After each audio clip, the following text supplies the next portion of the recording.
अस्सलाम वालेकुम। हम भाई ने सवाल किया है कि पहले ये इल्म सीना बसीना दिया जाता था, तो अभी इसको ज़्यादा आम क्यों किया जा रहा है। अब पहले तो ये समझ लीजिए कि सीना बसीना क्या मतलब है इसका।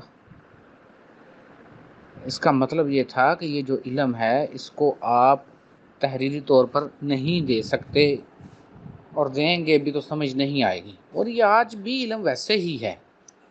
अब देखिए, फॉर एग्ज़ाम्पल, अगर आपके जिस्म का इथर हिस्सा है या जो लतीफ़ा सांच है वो लिख दिया जाएगा, उसकी तस्वीर बना दी जाएगी, लेकिन क्या आप उसको सिर्फ देख सकेंगे ऐसा, लेकिन आपको उसका कोई प्रैक्टिकली तजर्बा हो सकता है? नहीं ना हो सकता। तो जब आप इस मुकाम पे पहुंचते हैं तो मुर्शद जो है वो अपनी एनर्जी सेंड करता है और आपको जो लतीफ़ा सांच है वो दिखाता है, आपको समझ आ जाती है को ये चीज़ ऐसे है। इसी तरह लतीफ़ा सर्री है या सिर्री, उसको दोनों लफ्ज़ उसके लिए दुरुस्त हैं। तो ऊपर जो लतीफ़ा रूही है, तो आपने पढ़ लिया लतीफ़ा रूही, तो लेकिन आपको समझ थोड़ी है कि लतीफ़ा रूही एक्ट कैसे करेगा। इसी तरीके से आपको बता दिया जाएगा कि आलम जबरूत में खूबसूरती है, तो आपने थोड़ी देखी। तो वो तो जब आप उस मुकाम पे पहुँचेंगे आलम जबरूत में तो देखेंगे, या मुर्शद आपको दिखाता है तो आप देखते हैं। इसलिए इस इल्म को सीना बसीना कहते थे कि ये इसमें खुद प्रैक्टिकली होता है। हाँ, इसको आम ज़्यादा किया जा रहा है, उसकी एक वजह है। सबसे पहले तो जो अज़ीम हस्ती हज़रत मोहम्मद सल्लल्लाहु अलैहि वसल्लम है और हज़रत अली करमुल्लाह वजहू हैं, दुरूद व सलाम आप सरकार पर, कि आपने इस इल्म पर पाबंदी नहीं लगाई। पहले, आपसे पहले शरीयत अलग होती थी, इल्म दुनिया अलग होती थी किसी हद तक, लेकिन दोनों आप में दोनों ही इल्म थे, तो आपने दोनों ही इल्मों पर पाबंदी नहीं लगाई, आम कर दी। अब जब हज़रत मूसा अलैहिस्सलाम इल्म दुनिया सीखने गए थे, तो उस शख्स ने, उसका नाम कुरान पाक में नहीं है लेकिन जो मर्ज़ी आप समझ लें, उसने पाबंदी लगा दी हज़रत मूसा अलैहिस्सलाम पर कि आप ये करेंगे तो फिर इल्म सिखाऊंगा। तो हज़रत मूसा अलैहिस्सलाम वो पाबंदी फॉलो नहीं कर सके, वो इल्म नहीं सीख सके। लेकिन हमारे सरकार आका दो जहां सल्लल्लाहु अलैहि वसल्लम ने ऐसी कोई पाबंदी नहीं लगाई, और जब ये इल्म आगे आया है स्टेप बाई स्टेप, तो उन्होंने भी कोई इस पर पाबंदी नहीं लगाई, सिर्फ खलूस देखा। इसी तरह जो अजीम हस्ती मेरे दादा हजूर हज़रत पीर सैयद मोहम्मद सिद्दीक़ शाह साहब हैं, उन्होंने बिल्कुल ही कोई पाबंदी नहीं लगाई, आम कर दिया। अभी मैं कितनी बातें पर्दे में करता हूँ, समझा कर करता हूँ, लेकिन जो मेरे दादा हजूर थे जब वो गुफ्तगू करते थे तो बिल्कुल ऐसे कॉन्फिडेंस के साथ और ज़्यादा राजों से पर्दे उठा देते थे, गुफ्तगू कर देते थे और समझा देते बंदों को फौरी तौर पर। तो ये क्योंकि पाबंदी नहीं आई तो इस पर पाबंदी नहीं थी, आगे वो लोग लेने वाले नहीं थे, उस काबिल नहीं हुए तो नहीं ले सके, वो एक एक स्टेप बाय स्टेप आए। अब इसको ज़्यादा आम क्यों किया जा रहा है? नंबर एक।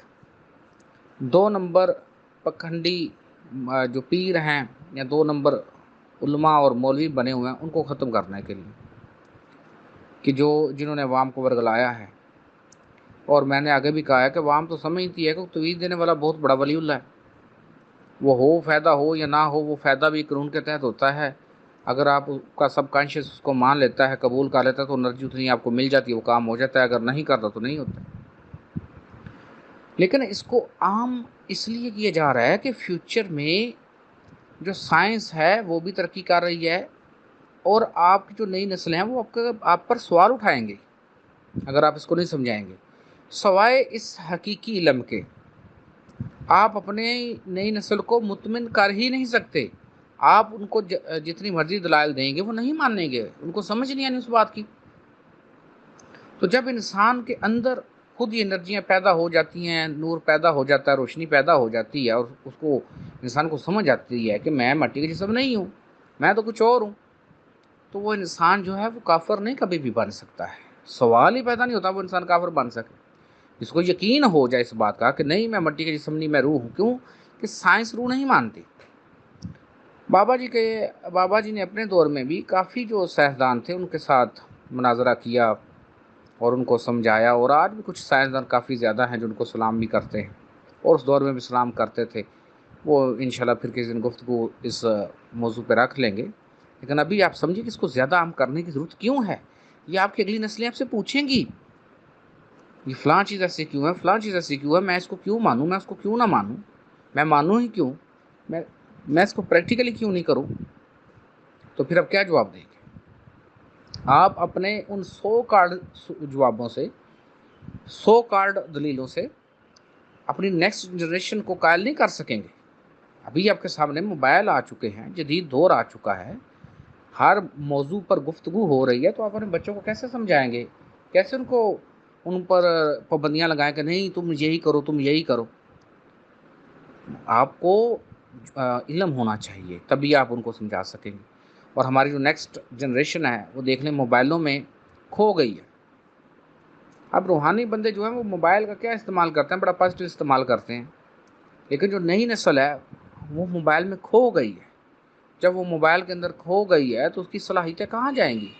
اس کی ذہنی اور جسمانی صلاحیتوں پر فرق آئے گا۔ تو اب کیسے بچائیں گے اپنی نئی نسلوں کو؟ ان کو اسی طرح سے بچایا جا سکتا ہے، ان کو شعور دے کر، ان کو انرجی دے کر، ان کو علم دے کر، آہستہ آہستہ یہ کامیابی ہوتی ہے۔ یہ ایسا علم نہیں ہے کہ آپ ایک دن بیٹھے ہیں اور آپ کے سامنے ایسے تجلیات آ گئی اور فلاں ہو گیا، ایک دن کے اندر ایسا کچھ نہیں ہوتا، ترتیب کے ساتھ ہی سارا کچھ ہونا ہے۔ جیسے آپ سکول کی تعلیم دیتے ہیں ویسے ہی ان کو روحانی تعلیم دیں گے، تھوڑی تھوڑی کر کے، سٹیپ بائی سٹیپ میں، تاکہ وہ سمجھیں۔ جیسے جیسے وہ بڑھتے جائیں گے ان کا شعور بڑھتا جائے گا، روحانی طور پر بھی اور دنیاوی طور پر بھی وہ کامیاب ہو جائیں گے۔ تو ایسے لوگ جو خود یہ علم نہیں لیتے اور وہ آگے ان کی نسلوں کو منتقل نہیں ہوگا یا نہیں کر سکیں گے، تو ان کے لیے پرابلمز آئیں گے۔ اس لیے اس علم کو عام کیا جا رہا ہے، مزید سمجھایا جا رہا ہے، تاکہ جدید تقاضوں کے تحت ہم اس کو سمجھ سکیں۔ اور دوبارہ کہہ رہا ہوں کہ یہ احسان ہے ان تمام عظیم ہستیوں کا جنہوں نے اس علم کے لینے پر کسی قسم کی کوئی پابندی نہیں لگائی۔ اب آپ دیکھیں کہ ماشاءاللہ یہ جو میں نے اپنے بابا جی کی بات کہی ہے کہ وہ بڑے کھلی باتیں کر دیتے تھے اور ٹو دا پوائنٹ دلائل کے ساتھ باتیں کرتے تھے۔ یہ جو گروپس ہیں ان میں کچھ ایسے لوگ ہیں جو بابا جی سے ڈائریکٹ فیض یافتہ ہیں، وہ ایڈوکیٹ ہیں ہائی کورٹ کے، لیکن دیکھیں انہیں سلام کرنا پڑتا ہے بابا جی کو۔ ٹیچر ہیں، انہیں سلام کرنا پڑتا ہے بابا جی کو۔ کیوں سلام کرتے ہیں؟ یہ ہماری طرف سے اس عظیم ہستی کو خراج تحسین ہوتا ہے کہ جناب آپ کا بہت شکریہ، اگر ہم یہ بات نہ، آپ ہمیں یہ بات نہ بتاتے تو ہم سمجھ نہیں سکتے تھے۔ یہ آپ کی بڑی مہربانی ہے کہ آپ نے وہ عرفان خودی کا جام پیا اور پھر ہمیں پلا دیا ہے، ہمیں سمجھا دیا ہے، اسی لیے تو ہم ان کو سلام کرتے ہیں، اسی لیے تو ہم ان کو خراج تحسین پیش کرتے ہیں۔ یہ ابھی تو آپ صرف تھیوریز پڑھ رہے ہیں نا، آگے آگے کریں، اس کو پریکٹیکلی کریں، اور جب آپ آگے آگے اس کو کریں گے اور وہ تھوڑا سا آپ کو نور خود پیدا ہوگا، یعنی اس کے ساتھ آپ کا تعلق بننا شروع ہو جائے گا، اور عین لمحے جب آپ اس بالکل ایک مخصوص اندھیرے میں سے آپ ہوں گے، وہ بعد میں پتہ لگتا ہے کہ انسان کو یہ چیز کیا تھی، ہم بیسکلی ہے کہاں تھے، ہم کس ڈیمینشن میں تھے اس وقت، تو گزریں گے، آگے روشنی ہوگی، تو پھر انشاءاللہ تعالیٰ آپ دیکھیے گا نا، پھر آپ کا دل آٹومیٹک ہی وہاں پہ کرتا ہے، جسے پنجابی میں کہتے ہیں کہ آپ بھی انشاءاللہ تعالیٰ ایسی کہا کریں گے کہ زہیر تیرے بچے جین بھائی، یہ کیا کمال ہمیں چیز دی، کیا کمال ہمیں علم دیا ہے۔ بالکل ایسا ہی ہوتا ہے۔